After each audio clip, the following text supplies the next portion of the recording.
এই জাতীয় স্মৃতিসৌধে দাঁড়িয়ে আমরা দেখতে পাচ্ছি বাংলাদেশের মানুষ তারা প্রকৃতপক্ষে বিজয় উল্লাস করার জন্য প্রস্তুত হয়ে আছে।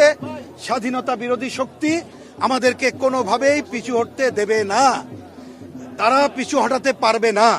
কারণ সম্প্রতিকালে আপনারা দেখেছেন ঢাকা বিশ্ববিদ্যালয় সহ বিভিন্ন জায়গায় আমাদের তরুণ প্রজন্ম এই ৭১-এর ঘাতকদের বিরুদ্ধে রুখে দাঁড়িয়েছে।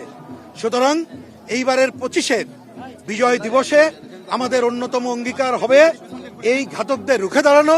একই সাথে ৫৪ বছরের বাংলাদেশে আমরা মুক্তিযুদ্ধ যখন ঘোষণা করেছিলাম এই গণপ্রজাতন্ত্রী বাংলাদেশ, তখন আপনারা সবাই জানেন ওই ঘোষণাপত্রে বলা হয়েছিল আমরা সাম্যের সমাজ চাই, মানবিক মর্যাদার সমাজ চাই, সামাজিক ন্যায় বিচারের সমাজ চাই।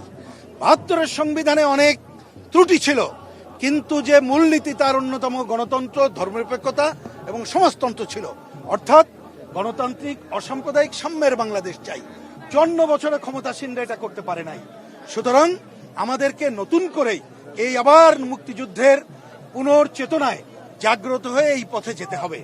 সেই পথে যাওয়ার জন্য একটা অন্যতম পথ হলে ২৪-এর গণঅভ্যুত্থান উত্তর বাংলাদেশে আমাদের একটা অবাধ, সুষ্ঠু, গ্রহণযোগ্য নির্বাচনের পথে হাঁটা। আমরা লক্ষ্য করছি এই নির্বাচনকে বাধাগ্রস্ত করার জন্য নানা মহল নানা অপতৎপরতা চালাচ্ছে।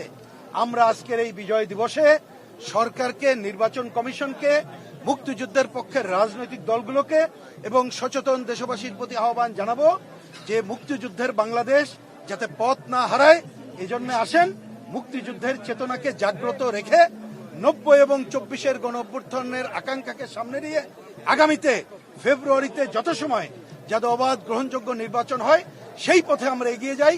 এর মধ্য দিয়ে আমরা ৭১-এর ঘাতক মুক্তিযুদ্ধ বিরোধী শক্তিকে যেমন রুখে দাঁড়াতে পারবো, একই সাথে গণতান্ত্রিক, অসাম্প্রদায়িক, শোষণমুক্ত বাংলাদেশ প্রতিষ্ঠার পথে এগিয়ে যেতে পারবো।